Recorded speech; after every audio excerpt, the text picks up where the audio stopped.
screen? Sure. So this webinar is on bridging the gap, biodiversity beyond national jurisdiction, the so-called BBNJ, and the fisheries governance. Just let me take you through the brief program. For the introduction, as we have been informed, we shall insert our names on the chat box, including our affiliations, that is our institutions. Then we will go straight to the first presentation, which is a general introduction to BBNJ Agreement and its package elements by Dr. Nina Tesno from Anchors. And it will be followed by interactions with IFBs by Dr. Bianca Hayes. Then we'll have a session on question and answer. After the question and answer session, we'll have a survey which will be done before the closure and way forward. The objective of the webinar was to enhance understanding of the BBNJ agreement and its implications for fisheries governance, particularly in relation to RFMOs, and to explore opportunities for synergy between the BBNJ agreement and existing fisheries management frameworks to address common challenges such as climate change, loss, and overfishing. The expected outcomes, increased awareness and understanding of the BBNJ agreement and its implication for fisheries governance, identification of practical steps to enhance cooperation between BBNJ agreement and RFMOs, and strengthen dialogue and collaboration among stakeholders to support sustainable management of marine biodiversity and fisheries. And the language, whereas we recognize the diversity of languages in the region, the webinar will be conducted in English, but in future we shall consider detailed translations for the other languages in the region, including French and Portuguese. So our speakers are Dr. Ina Tesno and Bianca Hayes. To give a brief background of the speakers, Dr. Ina Tesno is an Ocean Nexus postdoctoral research fellow at the Australian National Centre for Ocean Resources and Security. Her research focuses on international ocean governance in areas beyond national jurisdiction. She has attended multiple intergovernmental conferences on the topics of marine plastic pollution, biodiversity, fisheries, and BBNJ, and she will be attending the upcoming preparatory commission meeting in New York next week. That is the coming week. And Dr. Bianca Hayes is an Ocean Nexus postdoctoral research fellow. Her research focuses on equitable management of transboundary fisheries, especially tuna fisheries in the Western and Central Pacific and the Indian Ocean. She's especially interested in the question of how to empower and support coastal developing states and fisheries management organizations. As part of Anchors, Bianca also engages in many different projects covering issues such as crew welfare, climate change, and capacity building. Although having grown up in a landlocked country, that is Austria, Bianca is very passionate about the ocean. Without wasting much of our time, I hereby invite Dr. Ina Tesno to give a presentation. Thank you very much for inviting me to speak on BBNJ, one of my favorite topics in the world. It's very great to meet you all. I'm going to share my screen, and I'm also giving my consent if you would like to record the session. You may, because I know that there's many different time zones, and if anyone wants to access this later on, they may. I have to send a request to share my. Oh, I just got it. 1 second. So. Otherwise, Elijah, could you please just, yeah, perfect. First. Let me know if there's any issues with seeing my presentation. Otherwise, I will start. So yes, I will talk on the BBNJ agreement. Sorry, yes. Ina, you're in the presenter mode, so we see your notes as well. I actually didn't have any notes on this one. Yeah. But okay. Just letting you know, otherwise, yeah. How can I hold on a second? Is this better? But you're gonna see. Hold on. There weren't supposed to be notes for that one, but okay. Oh, otherwise, yeah. So yeah, maybe I'll just show it like this. Is that better? Can you see it? Yeah. Okay. Yeah, apologies. So essentially, so sorry, going back to BBNJ, sorry for putting the abbreviation in the title, but I think you will hear it a lot over the coming months and years, probably, for those of you who have not been so engaged in the BBNJ agreement so far. It's essentially, it has been adopted. It's on biodiversity beyond national jurisdiction. And for those of you who have been engaged and know this picture very well, this was when the agreement was finalized after several, well, almost 2 decades of negotiations. So I will talk about a little bit about the scope and the mandate of the BBNJ. Also the different pillars of the agreement. So essentially, when you hear the different package elements or the package, the pillars, the main components of the BBNJ agreement, these are the ones that I'm going to introduce to you today. And then there's also a few cross-cutting issues that are essentially, overarching issues across the whole entire agreement. And I'm also going to share some information and material for you to read up on later on.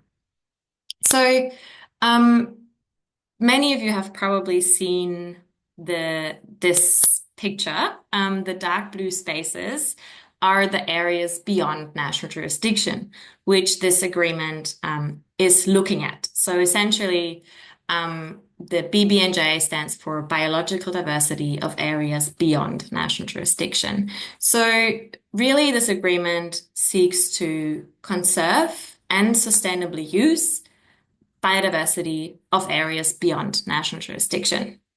It also looks at international cooperation, and it really strikes this balance between protecting marine life and, on the other hand, ensuring benefit sharing, so fair and equitable benefit sharing amongst all. So when you hear the package deal, that's essentially the 4 pillars of the agreement. First, the marine genetic resources pillar, which essentially is looking at access to marine genetic resources and also the fair and equitable sharing of those resources. And really why it's important to have this in the treaty is because before the BBNJ agreement existed, there was actually no regulation about benefit sharing of those genetic resources in ABNJ specifically. But those countries with the resources could essentially go in the high seas, conduct research. It's very costly. It's very far away from shore. So it's around, so the high seas start at generally 200 nautical miles from shore. And so it's really deep waters that we're talking about, very costly technology is needed Sorry, to conduct this research. sorry. Maybe because there's a request if you can have it in presentation mode. So Yes. there's an icon next to the zoom in Yeah, and zoom so the out. thing was that you can see notes, but they're not they're not my notes. Can I delete them? Maybe I can do that. Okay. I think maybe you can just continue as it was. Maybe I can also do that in a PDF. Should I do that? Yes. Okay, 1 second. Let me just stop that. Sorry about that. It's always going to be these little technical hiccups. I'm going to try to stick to my time anyway. 1 second. Sorry, maybe you can just proceed as you are presenting. Yes. So, Okay. yes, I'm going to convert it into a PDF and talk about the BBNJ agreement at the same time. So, can you still see my screen? Not yet. No. Okay. 1 second. Or Bianca, could you do that and then continue talking because I'm not very good at multitasking. Sorry, guys.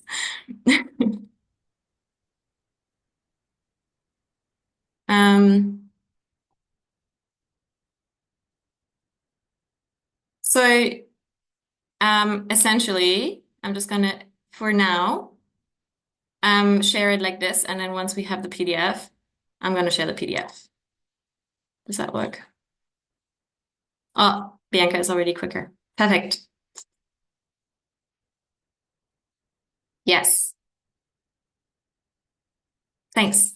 All right. So essentially, second one is area-based management tools, ABMTs, including marine protected areas, MPAs. So that is essentially looking into protecting and sustainably using the ocean by putting geographical areas and basically managing geographical areas by either fully and highly protected marine protected areas, so prohibiting activities, but it can also include essentially putting other measures in place. That does not mean that it has to be completely restricted.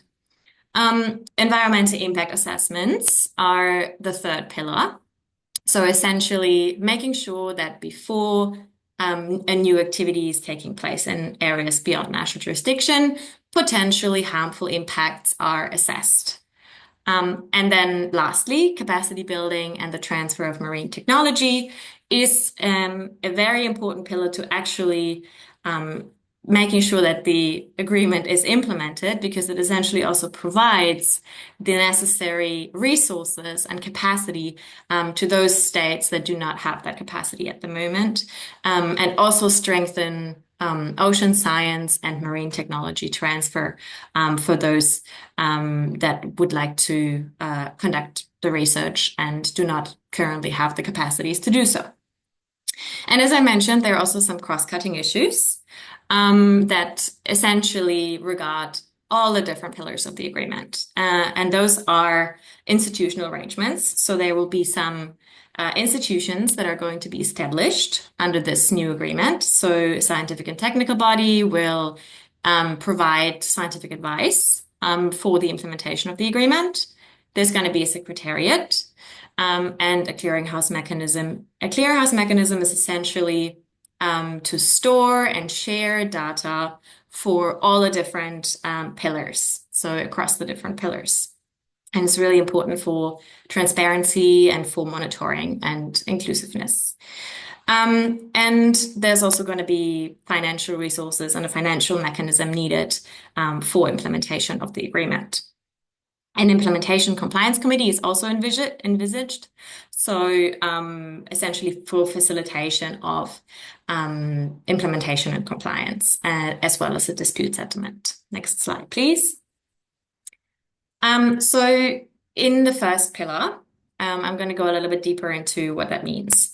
So when I say fair and equitable sharing of benefits, that's on the one hand, the marine genetic resources, but it also entails the digital sequence information of those resources. And we're looking here at monetary benefit sharing as well as non-monetary benefit sharing. So it can mean, for example, the financial profit from potential products that are developed out of these marine genetic resources, but it also means non-monetary. So, for example, the access to the resources, to the physical resources or to the digital sequence information data to then be able to conduct further research. There will also be an access and benefit sharing committee established under this part in order to develop further guidelines of how that should work in the future. So here's also really important to see who's on that committee, who can, be an expert for that kind of work, because it's actually quite important and quite technical and still unresolved. Then the building and development of capacity of the state's parties to carry out those activities. As I said, not everyone has the resources at the moment to do that. Actually, only very few countries have used resources from areas beyond national jurisdiction to develop products.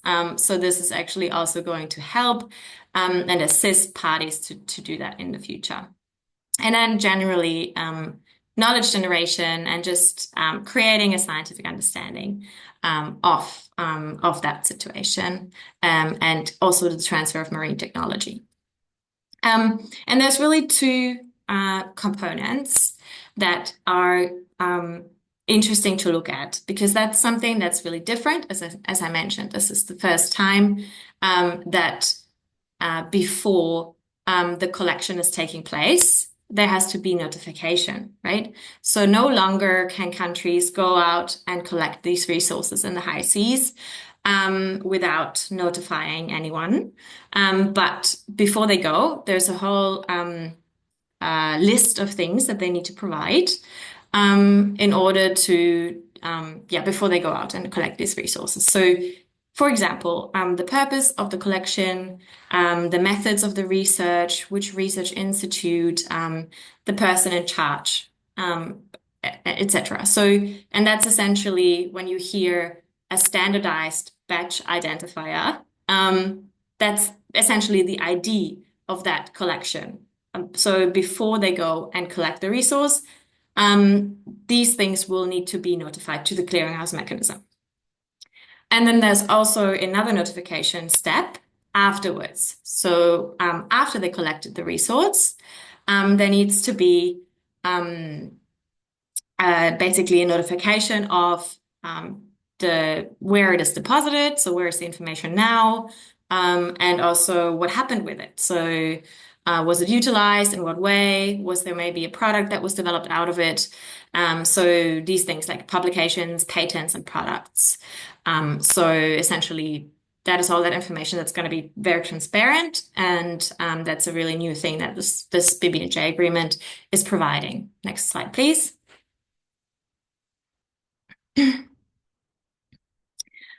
So for area-based management tools, including marine protected areas, here the objective is really to protect and preserve and restore the biodiversity and ecosystems. But it also specifically mentions that one objective is to support food security and other socioeconomic objectives. And what is really also the recognition of this agreement is that the ocean is connected. It's not that only if you have, areas within or beyond national jurisdiction, or you have these legal boundaries, there's a recognition that it's connected, and therefore there's also a recognition that if you have a marine protected area, it has to be some sort of a comprehensive system of these area-based management tools, and also ecologically representative and well-connected networks of marine protected areas. This part is also looking into strengthening cooperation and coordination with other states and with other bodies, because BBNJ recognizes that there are many, many other frameworks and bodies and organizations that already have mandates in the high seas or in areas beyond national jurisdiction. So it's going to be really important to have a cooperation and coordination among these bodies. And Bianca will go into this a little bit more closely later on. But there's also the support for developing states parties in managing these areas, in monitoring and enforcing these tools. So essentially what this part is providing, or what is now new with BBNJ, is that proposals for these area-based management tools, or including marine protected areas, can be put forward by parties to BBNJ, put forward to the Secretariat. They will also be publicly available. So there's, again, this transparency angle.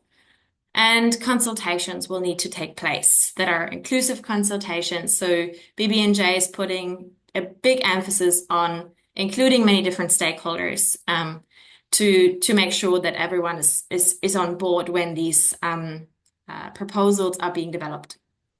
And then decision will be made by consensus among the BBNJ parties.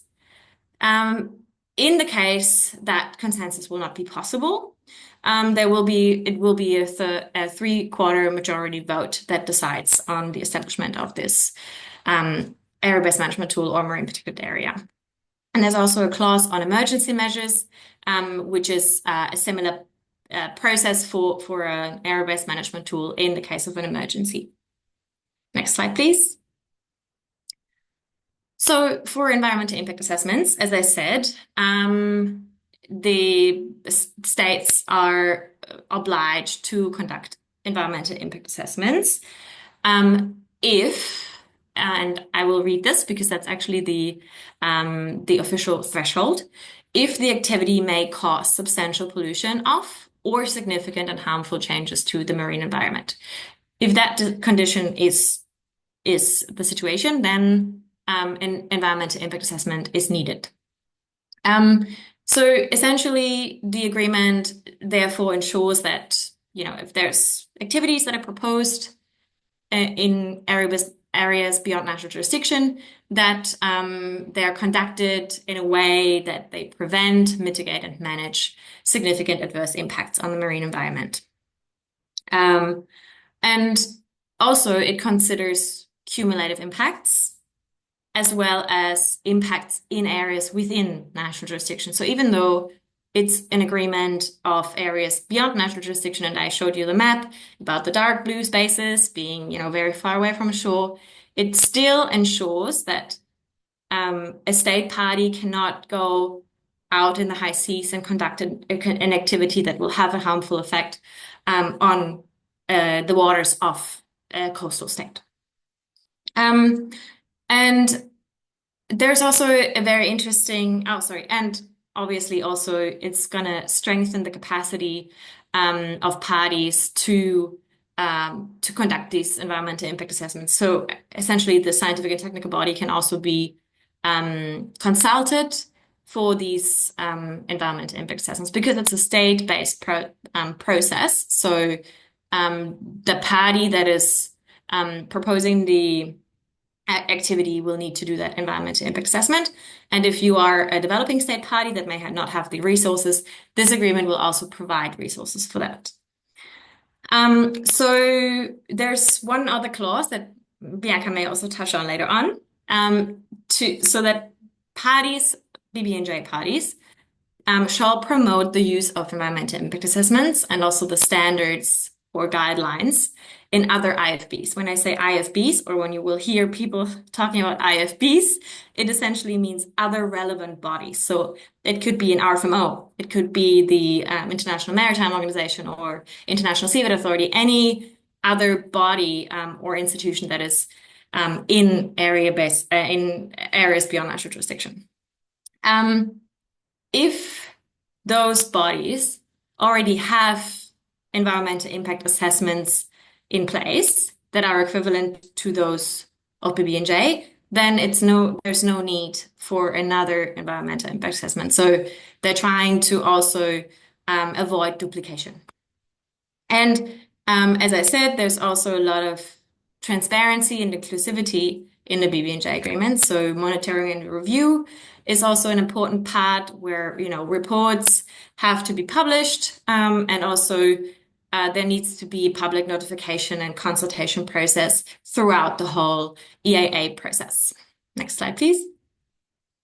And lastly, last not but least, capacity building and technology transfer. So as I said, this is a really, really important part of the agreement because it provides the capacity to developing countries to support implementation across all the different pillars that I talked about. It also looks at cooperation and participation in an inclusive, equitable, and effective way.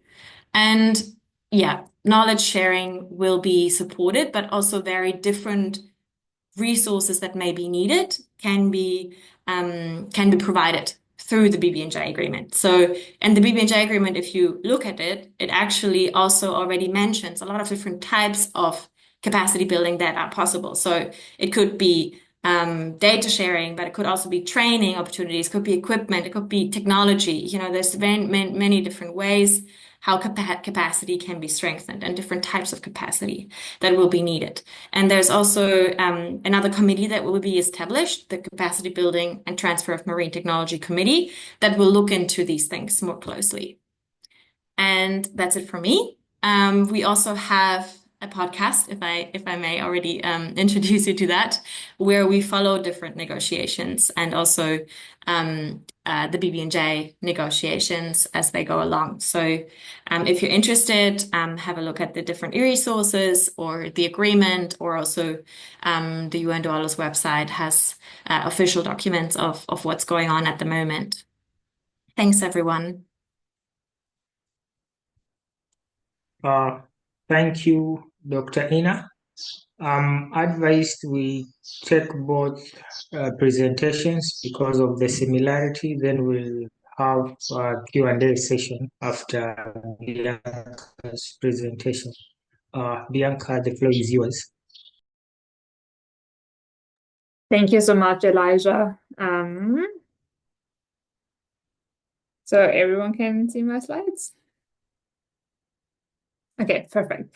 So as Ina already mentioned, she already gave this great introduction about BBNJ, and seeing in this section of the webinar, we are talking a bit more about the interconnection between BBNJ and other organizations with a specific focus on RFMOs. So the relationship between the BBNJ and any other instruments like IFPBs, like the full name is actually Legal Instruments of Framework or Relevant Global, Regional, Sub-regional, Sectoral Bodies. So it's quite a mouthful, but it's called also short IFBs. So the relationship between BBNJ and any other instrument is laid out in Article 5, which is, and specifically Article 5.2, which is really important for us, and it's shown here on the screen. And there are two guiding principles between the BBNJ and any instruments, and one of them is not undermining, and I'm confident you probably have already heard about it.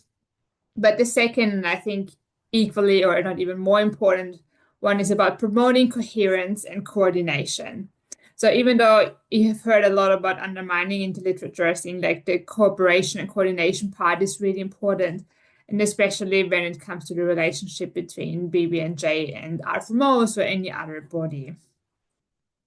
And BBNJ, if you read the text, there are a lot of references to other IFBs, and there are a lot of references of processes which still need to be developed when it comes to the engagement with IFBs. So here on the slide, there's just some examples. But for example, Article 22 or 3, that's regarding area-based management tools and MPAs, requires the conference of the parties, so the COPs, to make arrangements for regular consultation to enhance cooperation and coordination. Then another one calls for IFBs to provide information on their measures they are doing. And then there's different ways where IFBs are fed into or are consulted throughout the BBNJ agreement, depending on different package elements INA has introduced. So I think what that really shows is that collaboration and cooperation between BBNJ and existing bodies is actually essential for the success of the BBNJ agreement. But I think most of us who have worked with fisheries or in any other body are aware that there are some challenges. And I think I will now spend some time to talk about some of these challenges.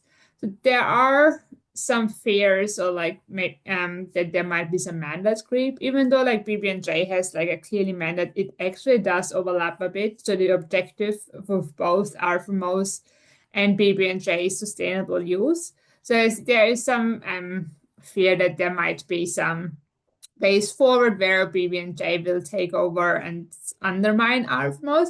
And I think this fear is especially prevalent when it comes to ABMTs and area-based management and marine protected areas.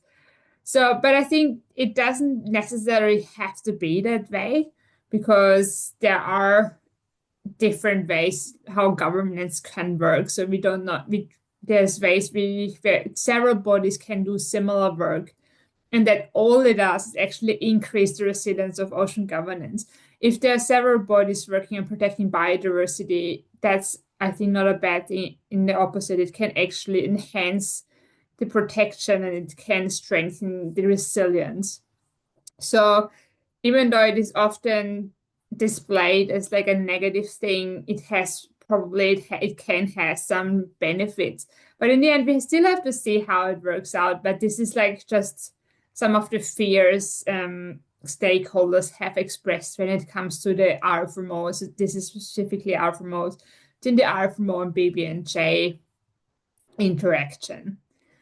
Another challenge, which I think is a bit more prevalent and maybe has quite some impact, is the membership difference. So RFMOs can only do whatever their members say, and the BBNJ agreement can only do what their members say. But what if there's a difference between the RFMO and BBNJ membership? Because an RFMO itself doesn't have any agencies, the members that make decisions. But for example, what if an BBNJ developed an area-based management tool, in marine protected areas, and the respective RFMO in which waters that MPA has been developed does not agree to it because one of the members of the RFMO doesn't want to agree to a BBNJ measure because it is not a member of the BBNJ. And I think that might have it might result in quite some interesting ways forward how to deal with this issue.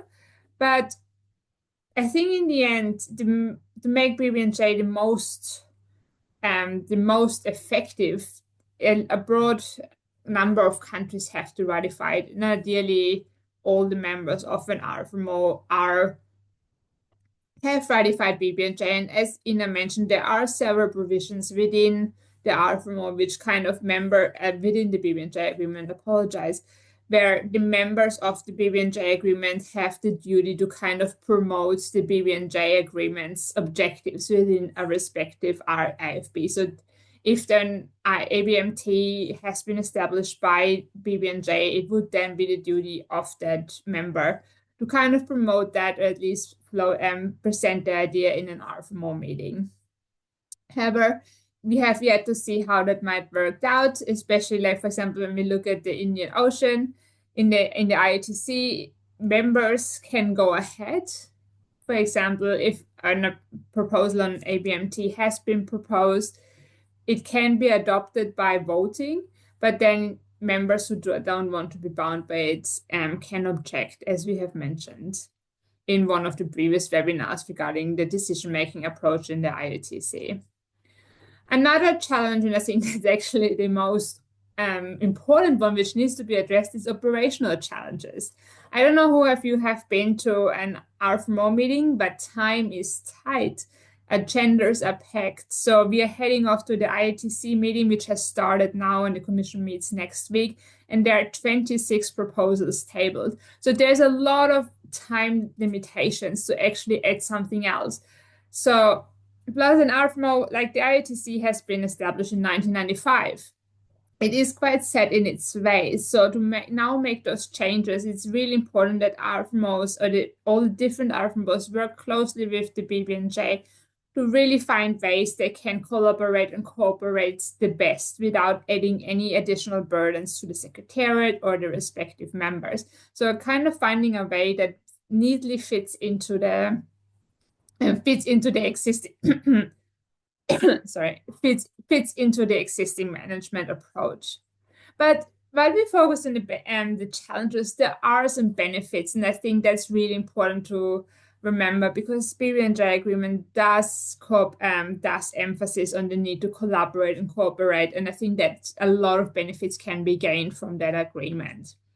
So first of all, as we've mentioned, the need for cooperation and coordination. I think the BBNJ agreement can provide a platform for different organizations to work together and to address bigger issues.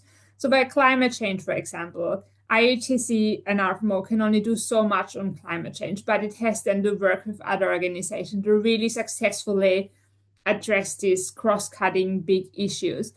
Furthermore, BBNJ might actually provide a great platform to have a better dialogue between RFMOs and the International Seabed Authority or the International Maritime Organization. So I think in that way, BBNJ is a platform where different organizations can actually also come together and share their concern and work closer together and kind of maybe stop and reduce that big fragmented approach of ocean governance.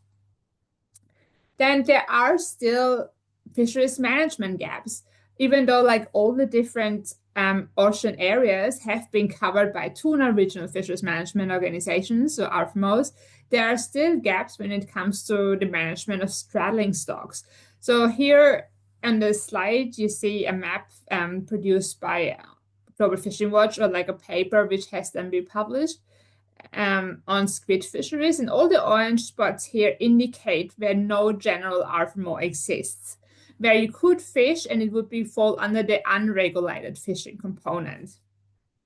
So the BBNJ regime kind of offers an opportunity to change the status quo on these areas, either by encouraging general RFMOs to extend their mandate or to cover these areas as well, or if there's nothing else there, BBNJ might take on some kind of role when it comes to this area. And when we look in the Indian Ocean, we have the Southern Indian Ocean Fisheries Agreement, CIOFA, but CIOFA does not cover the north. And here we see in the orange part in the north that, for example, this area is really densely and really important for squid fisheries, but there is no management approach currently on the high seas, and that has detrimental effects for the respective coastal states. So I think kind of pushing or convincing members of CIOFA either to extend CIOFA's mandate or to kind of develop a different management framework would be really useful and would support especially squid fisheries in these areas.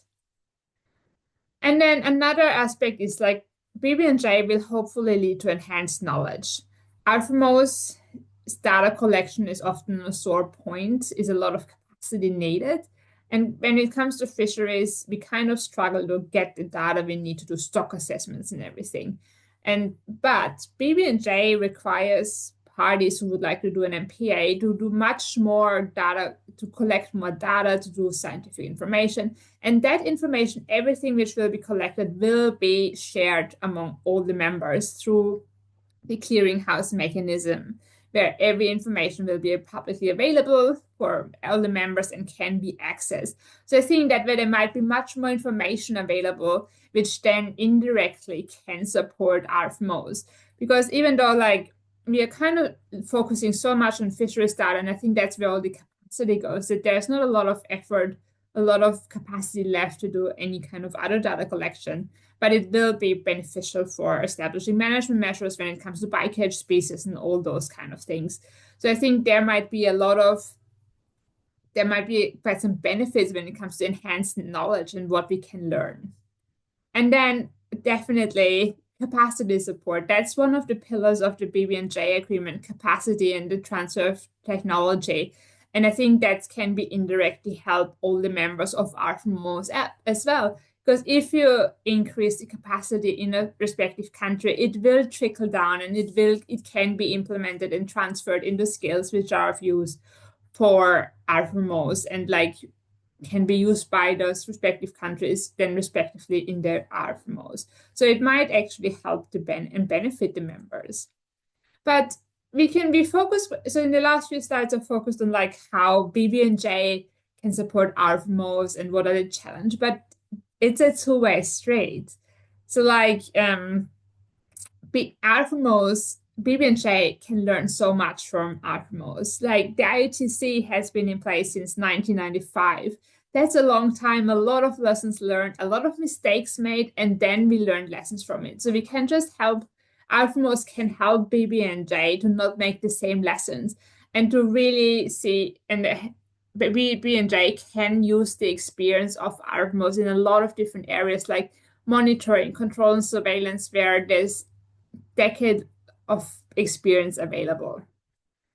So what does it mean? How is it actually going to be in the future? So we don't know yet. So INA is going off for the preparatory committee, which starts next week. And that is when, so at the moment we only have the agreement. And I always like to say that we have the skeleton at the moment, but now we have to put the meat on the skeleton. And I think that's what the preparatory committee is going to be. And that's also like where the relationships between RFMOs and BBNJ, or like more generally IFPs, will be discussed in more detail. And that's why it is so important that RFMOs start engaging with BBNJ, because at the moment that's where they can have a lot of input. So it's important that RFMOs, for example, or like secretariats attend BBNJ negotiations. And similarly, it's very important when the BBNJ secretariat has been established that they start to think about RFMOs more deeply. Having a standing agenda item on BBNJ in RFMOs is probably a very useful way to keep a time slot on a very busy agenda where we can talk about new developments when it comes to BBNJ. And maybe taking a step further in the future, develop a working group where specific experts are dealing with BBNJ related issues. So we still have to think about how that goes forward. And I think that's a really nice segue. And I would like to introduce and talk a bit more about the proposal by the Maldives. So the Maldives, for the upcoming IOTC meeting, the Maldives put forward a proposal which tries to promote the implementation of the BBNJ agreement within the Indian Ocean region. And that proposal is very detailed, and I can only recommend everyone to read it. But it's generally divided into 4 parts. So the first part refers to the participation of IOTC members in the BBNJ agreement and generally encourages IOTC members to ratify the BBNJ agreement, to participate in the BBNJ meetings, and to collaborate with other states to develop proposals for example, ABMTs, but also to respond to initiatives and invitations when it comes to consultation. So the first part is really targeting the members of like highlighting the need for members to be part of the BBNJ agreement as well. The second part, I think that's really important, is like tasks for the secretariat, because in the end, what can secretariats do when, for example, the BBNJ agreement comes with like some requests? So it's important that the Maldives kind of see and foresee and describe the need to establish a formal communication channel with the BBNJ secretariat, so that the IOTC secretariat can also identify and collect information and data which can then be relevant for the BBNJ clearinghouse mechanism, so that the secretariat has the mandate and the ability to collect data, but also to go through the clearinghouse mechanism to see what kind of data would be important for the IOTC in that case. The third part is much broader about the role of the Commission, and kind of ask the Commission to have like a BBNJ agreement as a standing agenda item at all of its annual session to kind of give it room in the discussion. And the last part refers to the scientific work of the Commission and the recommendation, and it encouraged members to undertake research on BBNJ related areas, but then share that research more widely with the IOTC members, but with the BBNJ members as well. But I think really importantly, it also tasked the scientific committee and like specifically the IOTC Working Party on Ecosystems and Bycatch to make use of the information published through the BBNJ clearinghouse mechanism. So that's like a really important step forward. And I think of all the RFMOs I've been engaged with, this is the most detailed and most comprehensive attempt so far to link an RFMO with the BBNJ. I've attended the Western and Central Pacific Fisheries Commission, where it was an agenda item, and the Secretariat is now tasked to attend BBNJ preparatory commission meetings. So in that way, that's the extent where this proposal is very detailed. But it's a proposal. We do not yet know how it will end and whether it gets adopted. But I think it's a really important start. It's an important way to start the conversation. So yeah, thanks for listening, and I'm really excited to take some questions. Thanks. Thanks, Bianca, for a nice presentation. And it's now the Q&A session.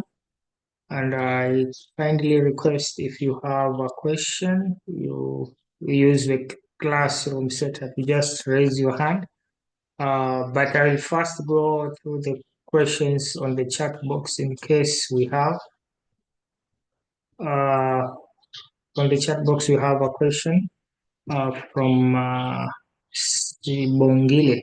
What role does Jeff funding play on capacity building and technology transfer pertaining to developing countries? I think this is an open question.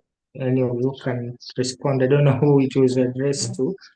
I think you can take this as we wait for others to prepare their questions.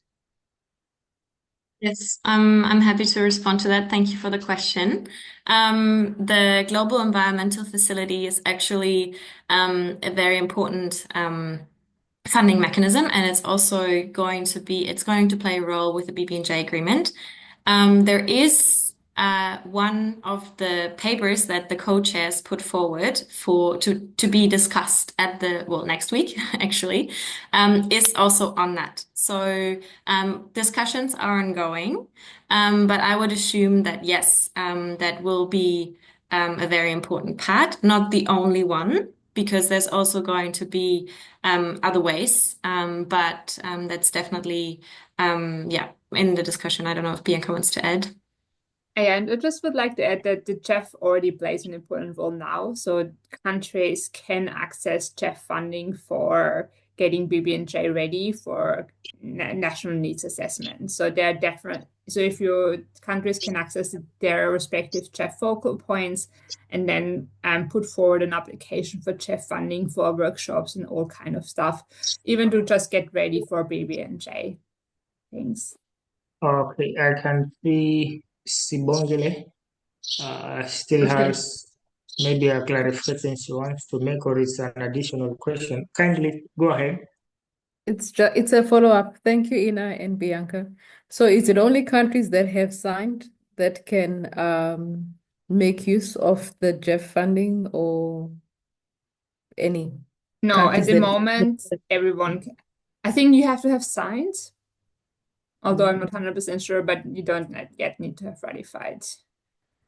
I would have to look into more detail regarding the signing, but I am aware that like in some of the countries, there is a lot of GEF support in the region, even though signing is not yet up there. But Ina, maybe you know in more detail whether the country needs to have signed. I am not 100% sure, but I would say that for the official, so what I was talking about is like more an official arrangement between the GEF and the BBNJ agreement directly. I will post that in the chat. But yeah, we can definitely follow up on that and get back to you. I'm also interested. Thank you. Thanks. Okay. Any other questions, comments?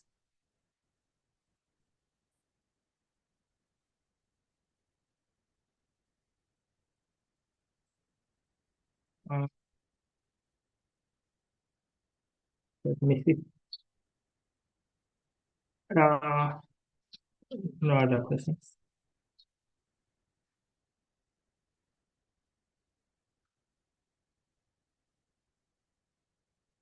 Should I start mentioning people by names? Maybe if I can ask a question, just to add on what the previous person has questioned. With regard to the establishment of marine protected areas in the high seas, how does it apply? Who has the authority to establish MPAs in the high seas, or it is just by application? Anyone has a say in the high seas, because as you can see, we're also struggling within our EEZ to manage these MPAs. Thank you. Yes, I'm happy to take that question. So the decision will be made, well, so the proposal will be set forward or put forward by a party or several parties of the BBNJ agreement at the conference of the parties meetings, that will then decide whether or not that will be established. Interestingly, in previous drafts, if I remember correctly, it wasn't only parties who could make that proposal. But anyway, now as it stands, a party can make that proposal. And then the management or the implementation in that way will then be done by all, as far as I understand it. So there will be, obviously, as I said, the financial mechanism and financial resources will need to be in place, and also developing countries will need to be supported with managing these areas. So that is the intention of the BBNJ agreement, to provide the capacities that are needed.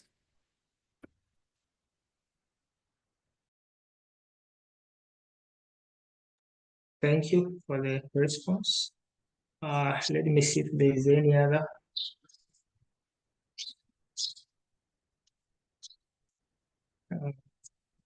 Can see it's now 12 p.m. We have like 15 minutes. Let me see. There is another question. Lydia from Tanzania. Signing the BBNJ agreement, is it voluntary or compulsory? So, signing and or ratifying is voluntary. So if the state would like to sign and ratify, they can do so. Signature is open until September this year. It will still be possible to be part of it afterwards, but it is voluntary.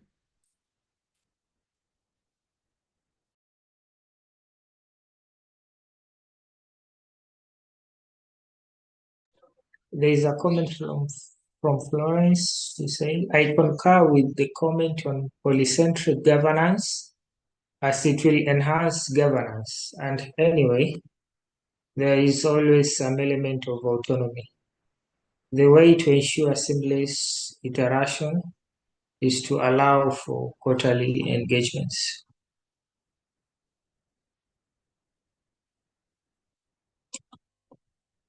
Yeah, totally Okay, agree. Thanks, Florence. From the chat box, I do not see any other. I can see my professor, university professor, is also here. But let me not say much. Professor Barnett, do you have a comment before we close this session? Or he has left? Professor Bernard Flander.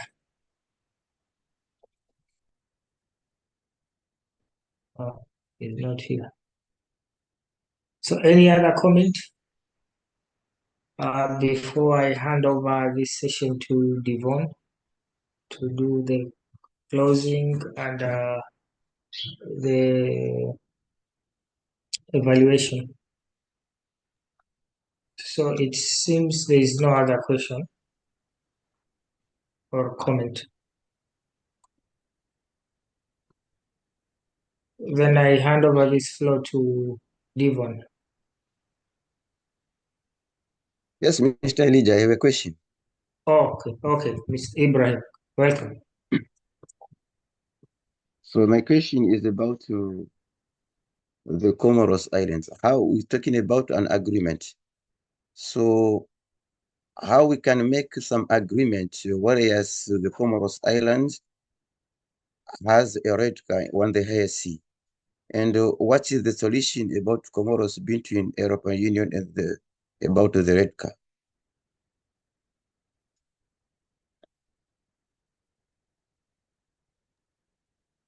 Would you mind elaborating on your question a bit? Sorry, I did have some difficulties to understand. Can you, Ibrahim, kindly Yeah. ask the question again? Oh, I want to say that I have seen that about some agreements. So the Comoros Islands has a red car on the higher sea.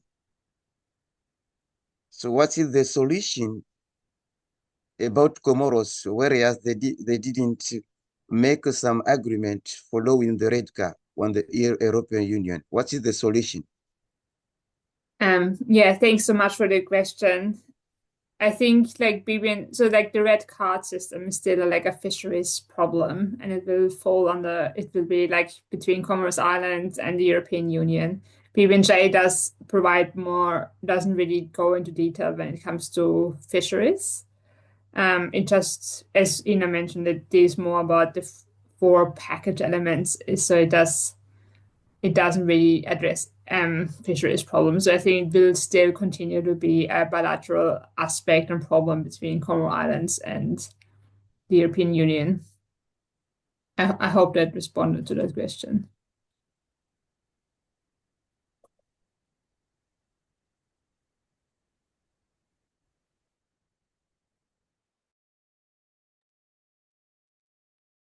Okay, I hope, Ibrahim, your question has been addressed.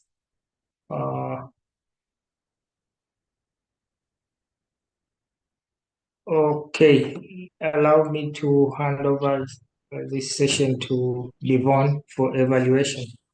And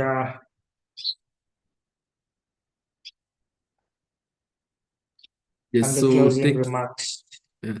thank you so much, Elijah. Also, thank you to our key speakers today. This was really an insightful session with a lot of new information that we have to process and maybe plan for another webinar for more details and follow up. So for this session, what we plan to do is do a quick survey, just 3 questions to understand what your key takeaway was from the webinar and anything that you'll love to learn next if you plan for the next webinar. So maybe I'll try to share my screen, but I'll post on the chat the link for the quick survey. So if you can quickly click there and let me know if, okay.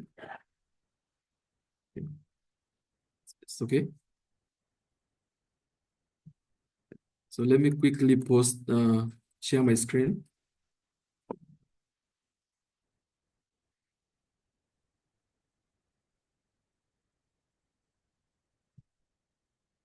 So can you see my screen? Yes, we can see your screen. Thanks, Steven. Yes. So quickly, maybe just provide what was the most valuable takeaway from this webinar. Then once we are done, we'll go to the next question just to understand if you still want to learn more about the BBNJ and what areas are you more interested in.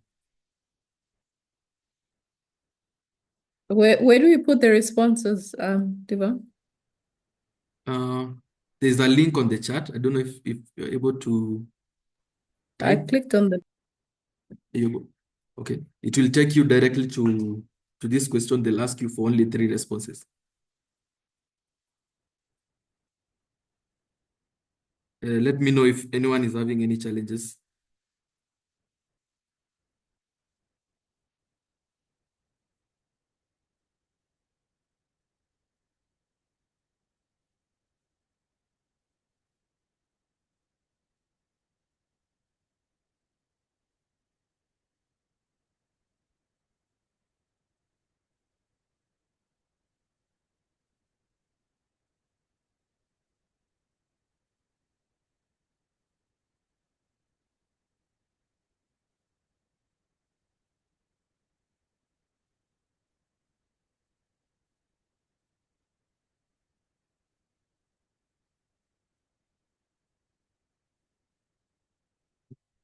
Yes, yes, yes. So, okay, I see we are getting a few responses. This is good. Just to see that people have picked the synergy of BBNJ and RFMOs, also looking at understanding the cooperation with the BBNJ. This is good. Yeah. Yes. Yeah. All right. So I think we can go quickly to the next question. Yeah, I see still responses coming. Okay. So on to the next one is before this one. What are some of the topics that you'd like to see cover in the future webinars? So we can see people really want to learn about triple planetary crisis, as well as the BBNJ implementation challenges, sorry.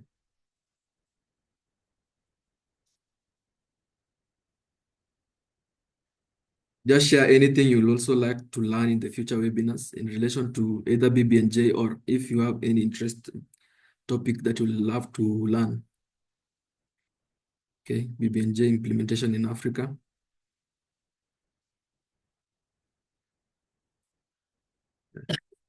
That's good. How to manage a BBNJ.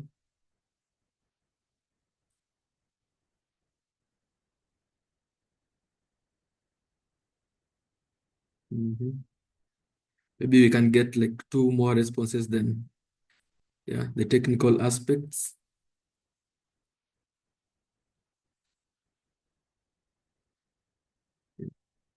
So the capacity building opportunities, okay.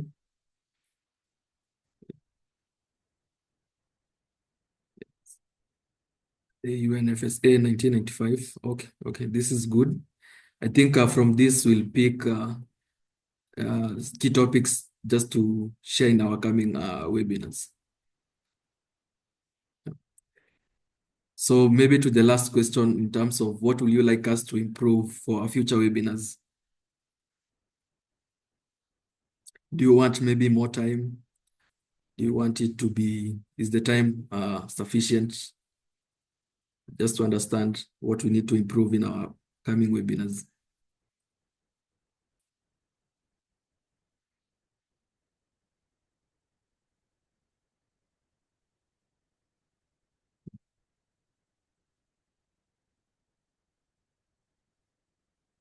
So no responses so far. It means we are on the right track. Okay. Or you need to identify some presenters from the, sorry, I think, yeah. Or from the region, okay. You need to consider translation, okay, it's good. Seamless technology, okay. We need to share the slides afterward, okay. Yeah, so thank you so much. These are really good responses. We'll use this to improve in our coming webinars. So thank you so much. You can still proceed providing your input. Meanwhile, I'd like to now do the closing session where I'll invite Doreen to do the way forward and the closing remarks. Thank you so much, everyone. Okay, hi everyone. Good morning, good afternoon, depending on where we are joining us from. So thank you so much everyone for participating in today's session. A special thank you to our key presenters from Anchors. We really appreciate. And before we close, I would like all of us to quickly open our cameras. That is always the trickiest part, so that we can quickly take a group photo. And as I do that, I know some of us in the chat are joining us for the first time. We'll share the 2 slides from the 2 presenters so that you can go and read further. We've also recorded this session. We'll share in our YouTube channel and share the same with you. And we'll be planning for another webinar maybe in a month or 2. We'll let you know about the topic. Otherwise, from my end, it's just to thank you for your active participation and invite you to the next webinar, of which we'll let you know about the topic and the day in good time. Otherwise, thank you so much from us, and hoping to see you again soon. And enjoy the rest of the day. Thank you, everyone, and bye. Thank you. Bye. Thank you. Have a good day. Bye. Thank you. Bye.